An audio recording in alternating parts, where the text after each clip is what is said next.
McLaren, Aston, Morgan, Gordon, Murray, I could go on. You see trucks pulled up in lay-bys at night. They have no charging. And, we produce high quality products. Yeah. So do other countries in the world, don't get me wrong. But again, make a virtue of what you've got. What are the big sort of topics that you're hoping to talk about this year? That's been really hard to electrify and still deliver a product to market at an affordable cost. A good outcome is that we have more favourable trading conditions. Welcome to this week's episode of the Drivetime Podcast. I'm joined in the studio today by Mike Hawes, who is the Chief Executive of the SMMT. This is an amazing episode. We're going to be talking about all of the transformation that's affecting OEMs, how we're navigating things like the ZEV mandate. Please do stay tuned. You don't want to miss this.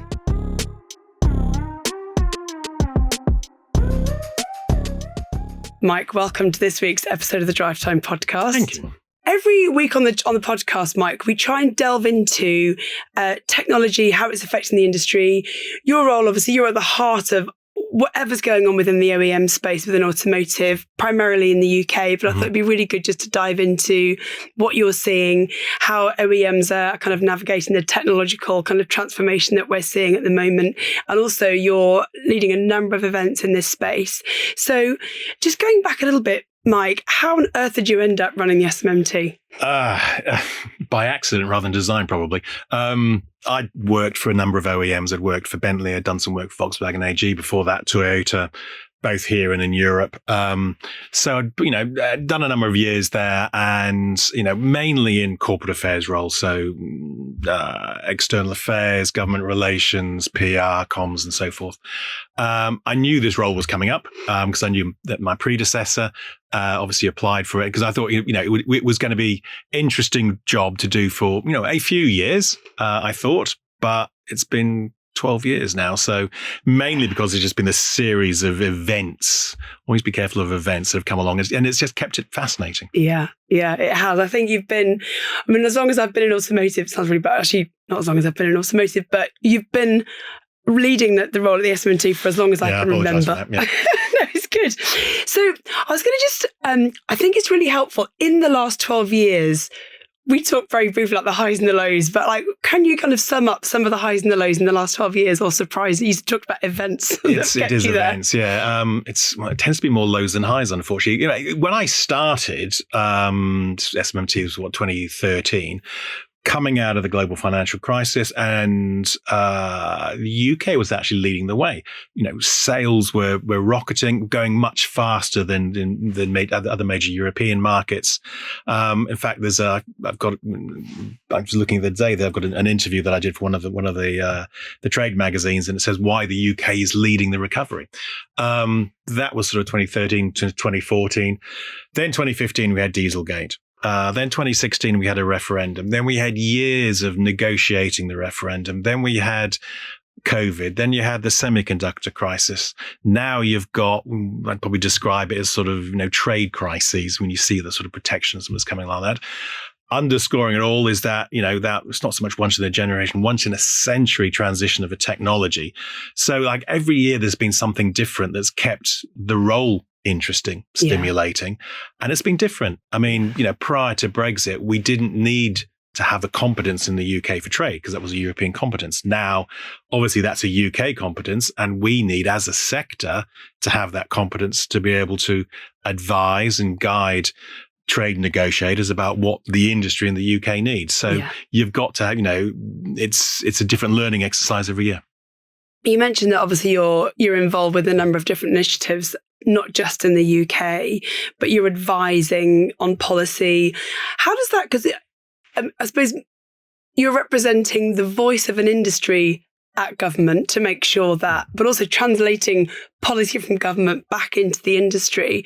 That sounds like a massive challenge. I'm not so sure it's a challenge. It's constant though. And if you think back over the last decade, I guess, the political volatility that we've had, and everyone's craves stability and businesses crave stability for investment. Now, whenever you get a new government, and we've had a lot of them in the last decade or so, they come in with their own ideas, their own priorities, their own policy objectives. We're lucky that we work in an automotive industry. Governments want for the country and automotive industry because of the jobs they bring, the innovation, the productivity improvements. So you start actually with a certain degree of advantage maybe compared to some other sectors, because again, we're lucky because the industry does resonate with the general public, with consumers.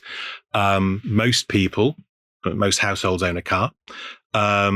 If you were to ask the average person in the street, and this happens whenever you do vox pops around, about a reflection on the manufacturing sector, they'll always go straight to automotive.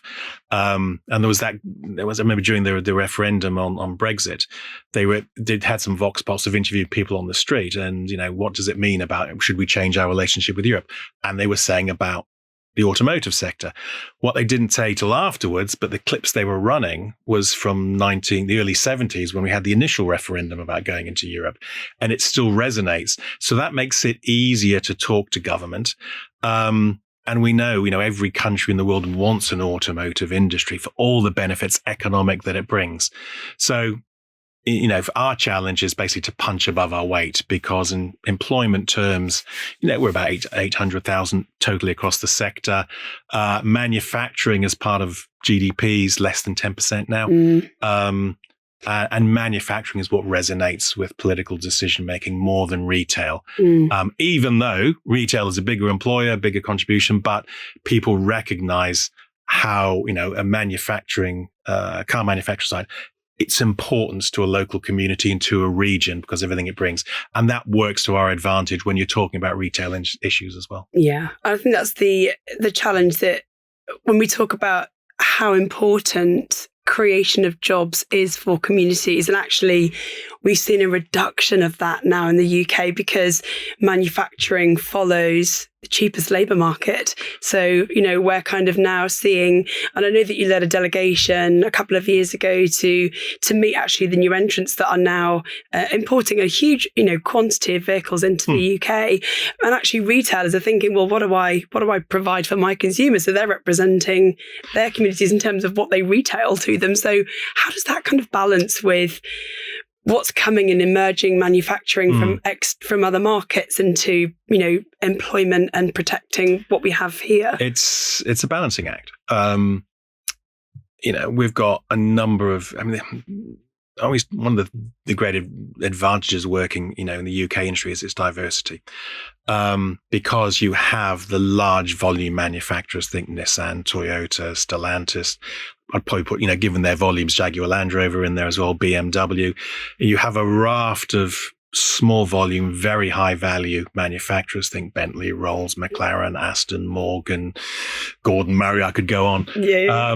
So there's, that diversity, and they've got to a certain extent, they have different needs. And, when it comes to their sort of trading, global footprint, the large volume ones tend to trade with Europe, or produce for Europe. The others, much more global, because generally certainly large global manufacturers build close to where you want to sell. And that's the rationale for being here. Yeah, of course. So, what we have seen over the years, and, certainly when I was growing up, you saw the arrival of the Japanese, then the Koreans, and now the Chinese. Now that brings competition. At the forecourts. It's, the challenge for manufacturers now is how you compete with, as you rightly said, lower cost manufacturing.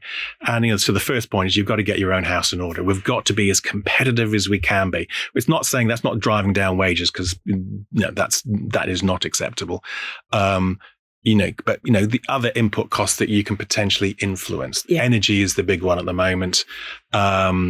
Where we're so uncompetitive vis-a-vis our European competitors in terms for investment. So you try and get your own house in order, try and take advantage of what natural attributes you may have here.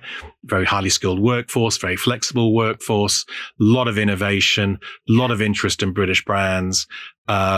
And, we produce high quality products. Yeah. So do other countries in the world, don't get me wrong. But again, make a virtue of what you've got. But balancing that, and you see that in the retail as well as the manufacturing, things are changing so rapidly. Yeah. You mentioned a couple of things there I think I'd love to pick up on, because we're a tech podcast, and we try to. The purpose of the pod is really to try and, I suppose, help educate anyone that wants to learn more about technology and how it's going to impact the role you're doing now and the role you might be doing in the future. So you've mentioned cost of energy, we're not competitive, but also innovation. We're hugely, we have a huge amount of innovation and talent and great British brands that are coming out. Speaking of energy, I've heard you speaking about the ZEV mandate and how we kind of keep, I was in Canada a couple of weeks ago and they've rolled back on that. They've lobbied the government. They've moved the kind of goalpost out a little bit. Where are we with all of that right now, and how ready are the industry for that kind of, some of these cutoff dates that? Yeah, it's, we've got a particularly strict regulatory framework here for the transition. The question now is that still fit for purpose? Because when this was conceived, it was a very different world. Yeah. This was sort of conceived, sort of 2018, 19 came in and, and sort of finalized the sort of 2020, 2021. And so let's roll back 5 years in terms of, clearly you'd seen EVs on the market. The Leaf was one of the first mainstream ones. There was a lot of interest. You were selling primarily to the early adopters who were going to, love this new technology and want it anyway. But think about some of the assumptions that's informed that regulation. So that you assume that demand was going to increase exponentially. As we all know, in any technology transfer, getting it into mass market is the big hurdle. Yeah. Secondly, at the time, energy was comparatively cheap. Yeah. Putin invades Ukraine, energy prices through the roof, and they're still incredibly high at the moment. So if you like, the cost benefit of an EV versus a petrol or diesel car was clearly advantageous. We had the beginnings of a rollout of charging infrastructure. That's got a lot better. It's still not, the notion is you really need to build ahead of demand. So if people are contemplating an EV, they don't even have to think about charging. They know it's going to be there. We're not there. No.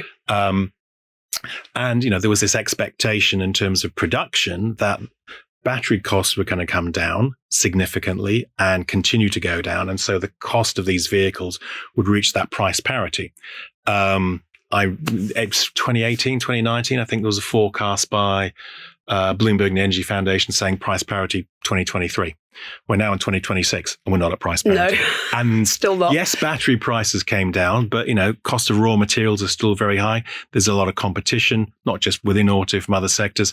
So the assumptions behind it, which were made in good faith, haven't been borne out. So with this notion of this idea of a mandate which would compel the sale, there was quite a number of major manufacturers fully supportive of that approach. Yeah. I think now I think the general consensus is we need a review. Destination's still there. No one's denying that. And all the OEMs have got product cycles that will deliver a raft of new EVs. These are coming. You need to sell them. So we're not about to backtrack. No. But, is that pace of change reflective of the underlying level of ambition? You look at the market at the moment and you would say not. Yeah, I think it's a really interesting point, isn't it? Kind of infrastructure to support things like charging. And then we've kind of moved from, it felt like there was this kind of consumer confidence around reliability on people talk about the once a year trip to Cornwall. Like, that's a reason to not have an EV. But actually, when you have an EV, there's a kind of, your subconscious is always, if you have an EV, you look for chargers. And if you don't have an EV, you probably don't. So you look for, petrol stations. So I think there is the consumer confidence is kind of one area where you're absolutely right. More to be done. The consumer, they have to have the confidence in the technology, the confidence in the charging, refueling infrastructure, and that they can live with it. Now, sometimes it's cited back to us, the technology transfers can happen very quickly. We moved from a brick to a smartphone in basically 2 years. Yes. Yeah. But if you compare the functionality of a smartphone vis-a-vis the brick, you can understand, it had some critical functions which people liked. When you're going from petrol, diesel to EVs, functionality, it's still a car. But in some ways, it can be advantageous because you can charge at home. If you can charge at home, you've got a driveway. So that is more convenient. But if you can't, it is less convenient because you're going to have to not, splash and dash. It's going to take at least 40 minutes or something. Yeah. What's the cost going to be of that? Will it be available where I need it, when I need it? So there's a degree of compromise, and consumers are rational creatures. They react not just to price signals, but convenience as well. Yeah, I think that's the thing, isn't it? Now you can Google search where your cheapest petrol is, and there are obviously lots of apps that help you find charging, but the price of the charging is sometimes unknown. It's like, what will it be when you get there? Yeah, so I mean, I've got an EV, and if you're doing a long journey, yes, you are going to have to charge. It's sometimes it's a combination of things. You don't know the cost until you've actually plugged in or actually gone right up to the charge point and looked at the thing. It's not like signposted outside. Yeah. Often these charging stations, they don't have canopies over. So, you turn up, it's tipping it down, and it has been raining a lot recently. 46 days, whatever. Sun shining today. But so it's, you want to make it as easy as possible. And everyone talks about different apps. We're gradually overcoming that. But I mean, for instance, one of the frustrations, we were sort of saying that, all chargers should have an element of roaming to that, should be mandatory. And the government agreed with that. But then when it came to publish the regulation, they said all chargers that are 8 kilowatts and over. So all your lampposts and all that don't necessarily have to have it. So the rapid ones do. So again, and I get the economics behind it, because on all those chargers, should you have to have that sort of ability to use that sort of technology, and because it is more expensive. But if it's about ease for the consumer, the knowledge that I don't need that raft, and it's getting a lot better, don't get me wrong, but it's still, I would still argue it's, unless you can charge at home, it's not as easy as we're all familiar with, just pulling in 2 minutes, away we go. Yeah. I think Sarah Soman was on the podcast a few months ago, and she was talking about, she actually she pulled into a charging space. There were multiple charge point operators in the space, and the prices for each of the charge point operators was different.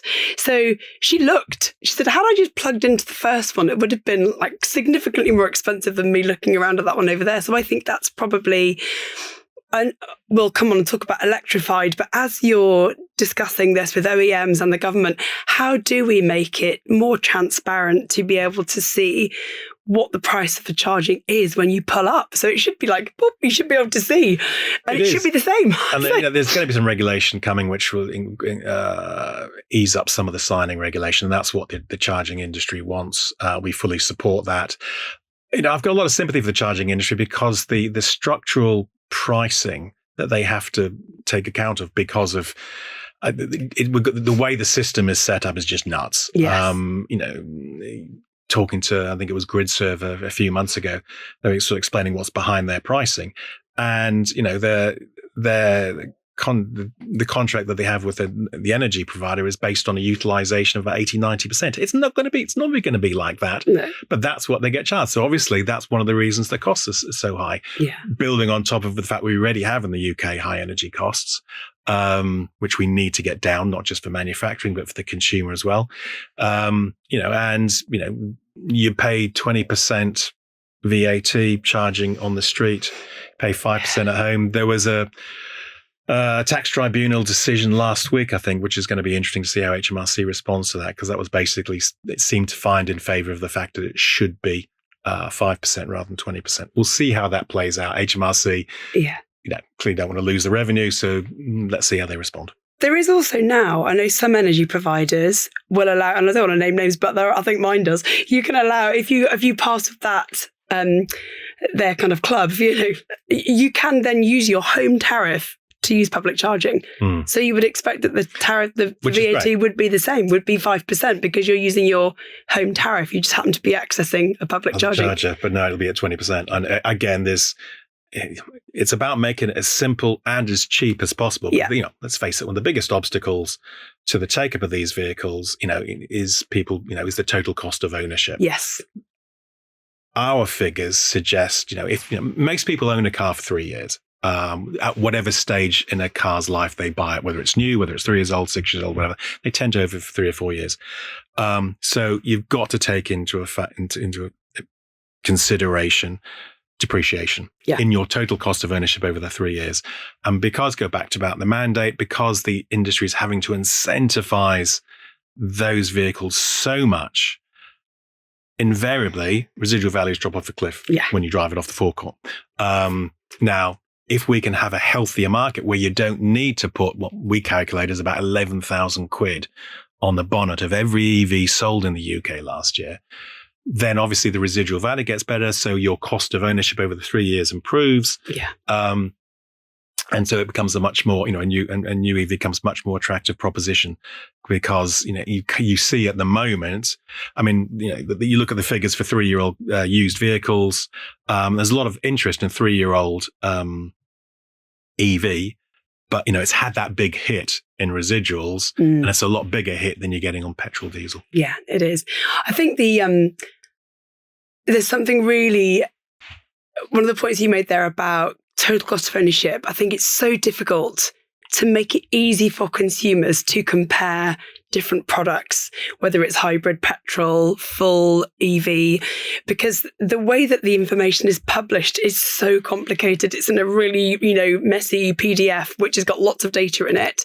And I think actually, I've been sort of banging on about this, really, when you're going into that consumer experience, it should be easier to compare the total cost of ownership, not just the price of the bonnet and the price of the vehicle itself. There's so many input costs. Yes, you're looking at the price you're paying for the vehicle. And EVs are still, on average, I think it's about 70% more expensive than their petrol equivalents, but that is coming down, not as quick as we need it to. How much is it going to charge? Okay, so what do you pay at home? What do you pay on the road? What is the balance of charging on the road versus charging at home, if you can? What is the cost of insurance? Tends to be more expensive for an EV, tends. What is the cost of servicing? Servicing tends to be cheaper, but chances are your tires will probably need replacing more because it's a heavier vehicle. So there's a range of input costs. Putting all that together depends on the mileage you're going to be doing. How are you purchasing it? What are the tax breaks? Yes or no? Because if you include a lot of the EVs that have been sold have been to business consumers, fleet business and so forth. Yes. Because there's a massive tax advantage. Yes. Yeah. For the private driver, it's less so. Yeah. Will you get a grant? Government's reintroduced a grant last year, but only about a quarter of EVs are eligible for that grant at the moment. So again, you've got to put all those factors in and come up with a number and then have the wherewithal to say, okay, if I bought that vis-a-vis a petrol one, am I better off or not? Yeah. And it's so the world that we operate in is like, can tech help you to kind of make sense of some of that data? So you pull it into a thing that's just like a front end that makes it easier to compare this thing with that thing as you would with an Apple product or something else. But there are so many variables. You mentioned like the price of charging at home. That tariff could change in a year. So you just don't know. It can go up or down. Exactly. So you're predicting what you know right now, but it's very difficult then to predict what will happen in 18 months. Yeah, and given the events of the last few days, we don't know what the price of petrol is going to be. Oh my gosh. And there are bigger issues at stake than just that. But, obviously the price of Brent crude went up, $20 or something over the weekend. Now, is that going to be a long-term price increase? Is it going to stabilize? We don't know. But again, that delta between the cost of running a petrol car and an EV could change as a result of that. But as I said, there's much bigger issues at stake taking place at the moment. Yeah, absolutely. I feel quite smug. I have heating oil at home.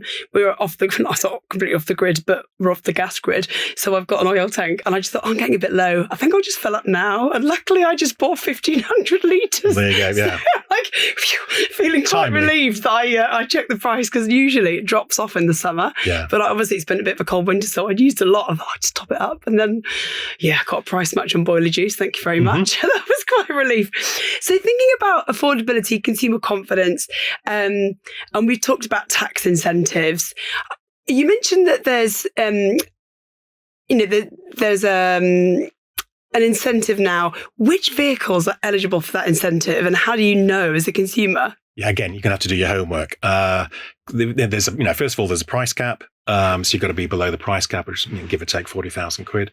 So that rules out quite a few. A big chunk of them, actually. Secondly, the manufacturer has to be signed up to science-based targets. In other words, it's committed not just a reduction of tailpipe, but total environmental impact reduction. And then thirdly, the amount that you will be eligible for depends on where the vehicle and where the battery is made. And if they're in locations which are low carbon, your chances are you'll get more. So it is a very complicated system, don't get me wrong. Yeah. And as I said, only about 1 in 4 vehicles currently eligible for that. Right. We will see over the course of the year manufacturers bringing to market smaller, cheaper EVs, which is something they've wanted to do for a long time, but it's been really difficult to bring, because we know the best-selling car in the UK for the best part of 2 decades was the Ford Fiesta. That segment was always, because it was an affordable segment. That's what always did well. That's been really hard to electrify and still deliver a product to market at an affordable cost. Yeah. They're beginning to do that now, and you'll see some of those products come along this year. That will probably increase the number of vehicles that are eligible, providing that they meet those other criteria. And the question then becomes, will those vehicles appeal to the consumer? Traditionally, size-wise, they did, but depends on their range. And again, people in their heads still have that range anxiety, rightly or not. But is it range anxiety or is it charge anxiety? It's a combination of both. Yeah, I think that's the shift that's happened from like range anxiety to like charging, is a sort of worry. Just coming back, you mentioned registrations and vehicle registrations. You track, obviously, SMMT. I subscribe to the data and I look at what the trends are, and you can see as well, the growth of some of the newer brands that are coming in and the affordability of that. But thinking about fleet and retail, we've seen, you mentioned earlier on, Mike, that fleet obviously highly incentivized for battery electric vehicle. So they've taken the lion's share of that EV uptake. Is that, are you starting to see that shift, or is that still in terms continuing? of EVs, the private retail sector's getting better. It's always a bit difficult to put exact finger on it because salary sacrifice is technically a fleet purchase. Yes. Because, the V5 is owned by the leasing company. So it's a fleet purchase, but it's undertaken by an individual, providing their employer has that scheme available. Yeah. So that masks some of it. But again, it's not huge. When you look at the total market, with obviously private consumers, are very much more susceptible to what is economic confidence, how much is my mortgage, what's my interest rates, and so forth. Because let's face it, it's often a discretionary spend. So, you've seen a depressed private demand for a number of years now. Last year, we sold total 2 million vehicles, give or take, was up 3.5%. First time we'd been over 2 million vehicles since before the pandemic. Yes. Yeah. That's encouraging. That's incredible. But, normally the UK was about a 2.2, 2.3 million market. So for, 6 years or something now, we've been about 250,000 units below where we should be. Yeah. So, is that pent up demand ever going to come back? It's a product of how confident consumers are. Do they need an additional vehicle? People more working from home. Do you need 2 cars in your household? Yeah. To what extent, can you live with one vehicle? There's a number of things that come into it. I think but this is not just the UK, it's been replicated across Europe as well, that suggests that, that going back to a 2.2, 2.3 is certainly many, many years away. Would need to see much greater economic confidence. And the product that, the outcome of that is that the average vehicle on the UK road is getting older. It's about 10 years now. Wind back 6 or 7 years, it was about 8 years. Yes. So, testament to reliability of vehicles. But, from an industry perspective, from an environmental perspective, from a government perspective, you want to see that fleet turnover. Yeah. So hence the very attractive deals that you see on all the forecourts at the moment, because it's still very much, we need to try and push these vehicles in the market because the natural level of demand isn't where we want it to be. Are you tracking, when you track the data then, just a question, are you you look at fleet versus retail or fleet versus like standard consumer, salary sacrifice sits within the fleet registration. So what traditionally would have been a perk car, or do you track that in retail? We can't track it. Nobody can track it. Okay, interesting. That's the problem. Because you often ask, well, what impact does salary sacrifice have? Yeah. Because that gets swept up in a particular in a fleet sales channel. Now, unless the big salary sacrifice companies, the Octopuses, the Tuskers of this world, came out and said, well, this is what we've done, you won't know. And funnily enough, HMRC don't actually know either, because we've asked them, because you want to try and inform media and public and so forth. So we know it is, and it's a major sales channel. The exact significance of it is harder to investigate, but suffice to say, you need to be working for a company that offers it. And let's face it, you need to be, a relatively degree of economic affluence that you're able to take advantage of it. Yeah, I think that's, we were looking at, wages haven't been tracking inflation anyway, because we had hyperinflation a couple of years ago and wages just haven't kept up. So you've mentioned mortgage payments, and it's, a vehicle is an expensive thing to fund. It's, it's not in real terms, a vehicle's actually got cheaper, because you rightly said, with all the inflation that we've had over the last 5 or 6 years, vehicles should have gone up something like 40% over that time, but they've only gone up about 25%. Yeah. So, in real terms, they are cheaper than they were, but the new technology that's coming along is still a more expensive technology, and that masks some of that advantage. So speaking of tech, actually, Mike, you've got Electrified coming up next week. At the last event I came to, it was a year ago, it was amazing, actually. Some of the innovation that's coming in terms of in-vehicle technology. What are the big sort of topics that you're hoping to talk about this year? Well, obviously, Electrified is about that shift towards electrification, but that's only one element of the technology that are there in their vehicles. Now, what is, I said people have been sitting on their hands in terms of buying a vehicle. Average age is getting longer. When you flip from a car that's 6, 7, 8 years old into a new one, it is the level of technology you see as a driver or as an in-car occupant is phenomenal. Yes. In terms of the interaction, with the dashboard, the level of safety features that are coming there, which has been an evolutionary journey. But for Electrified, the focus will be on electrification and, some of the issues around that, which we've spoken about in terms of the market, in terms of manufacturing, in terms of technology. When you're looking at the battery, the range has got much better because the efficiency of battery and battery management has got better. The chemistry, there's a couple of different chemistry options for batteries now, and there's developments and other ones. There's always a lot of talk about solid state batteries. I try not to talk. I'm just breaking my own rule here by talking about them.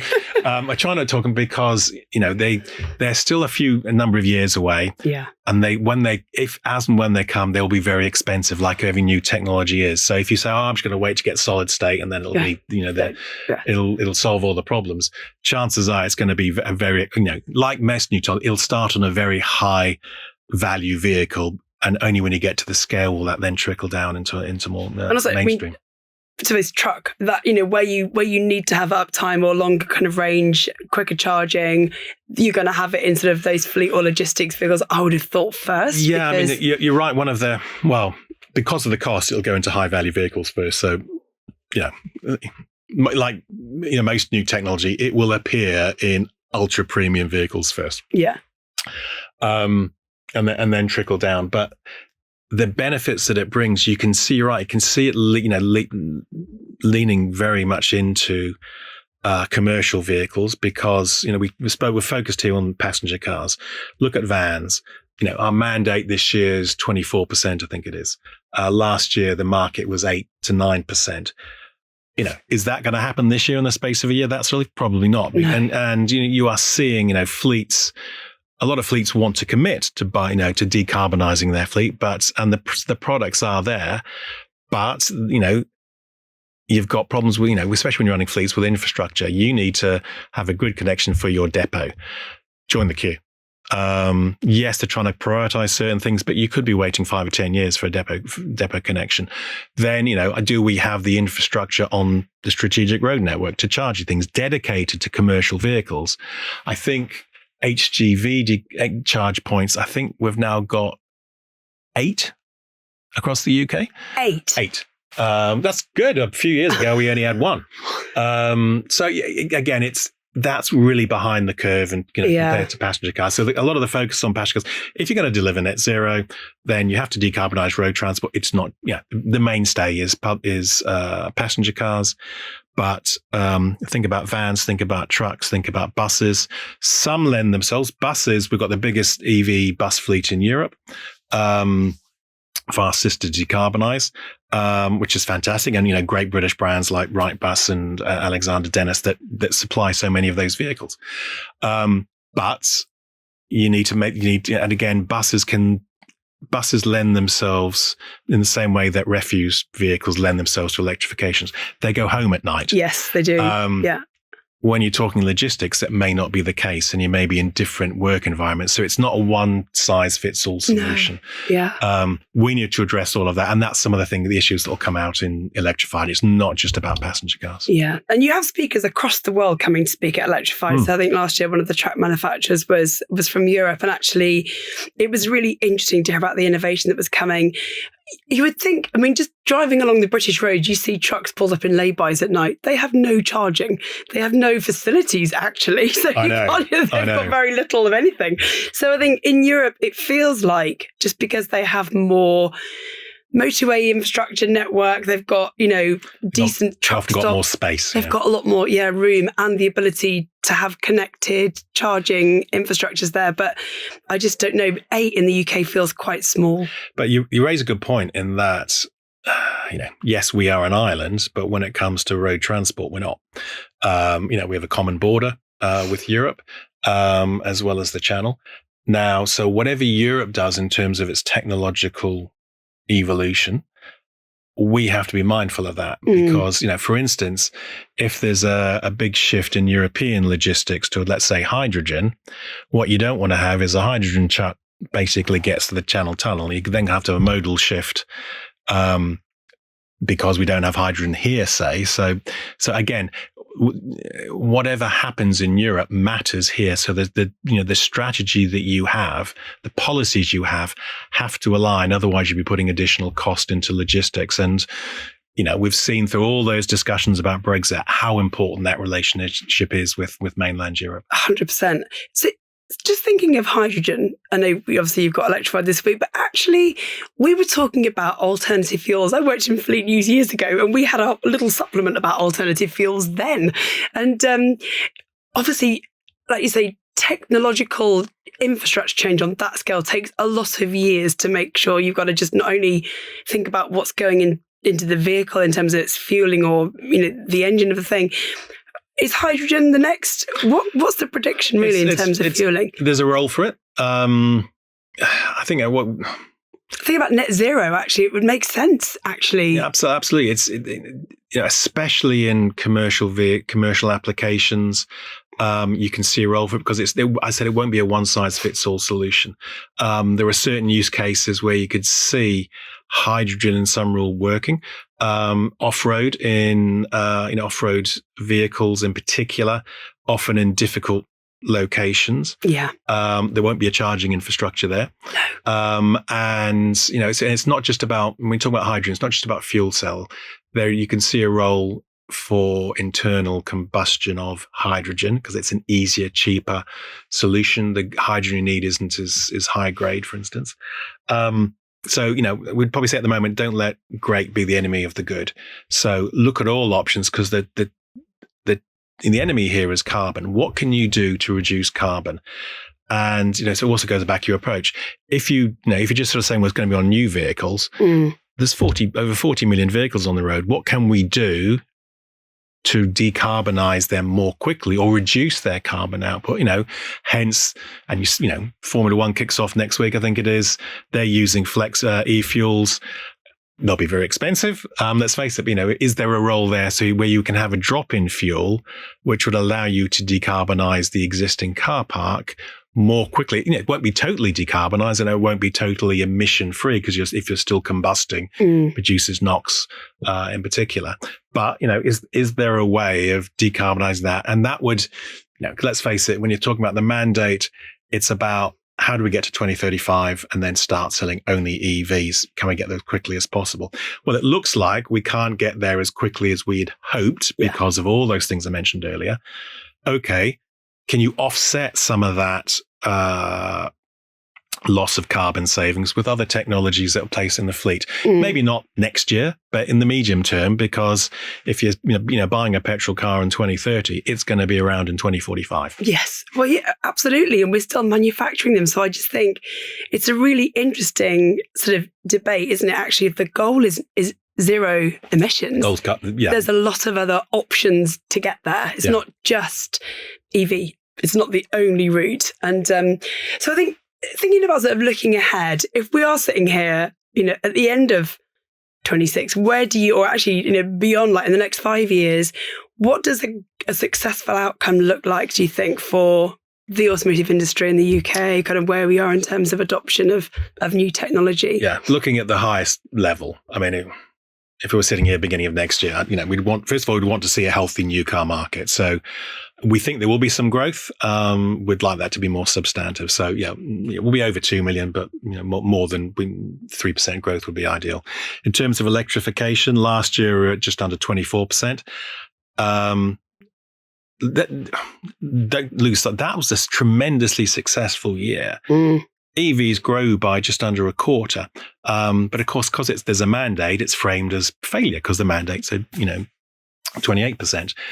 This year we've got to get to over 33%. So, I think, I can't see us getting there, despite all the new products and all the push that manufacturers are investing in incentives. Hence, so I think government needs to review. So a strong, healthy market, a review of the mandate, which gives us a clear framework, which is achievable and sustainable for the medium term.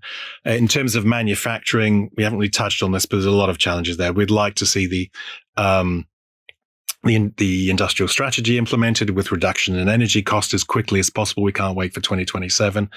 And when you think geopolitically, a good outcome is that we have more favorable trading conditions than certainly they don't get any worse. We've got to deal with the US. It's volatile. The EU is looking at measures to try and support its own industry. There's a danger the UK could be excluded. We need to avoid that. And we need to make sure that the vehicle choice that's available to the consumers is as wide as ever. Yeah. It feels like, obviously, we've mentioned Brexit a couple of times, but it feels like progress is being made with our nearest trading partner, and there is a willingness to kind of keep the dialogue open. I mean, I can't, can't make any political comment, but it's just, there's this, the Labour government came in and wanted a reset, right thing to do. It's our biggest market. It's on our doorstep. It takes 60% of our automotive exports.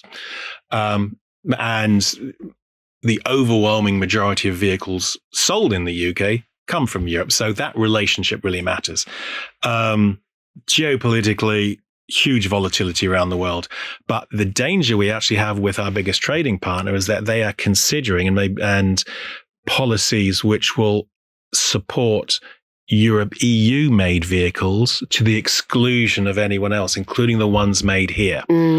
That's a real threat to the industry. That's that could essentially deliver the Brexit we avoided by making UK vehicles uncompetitive in the European market. That's going to be what it'll cost.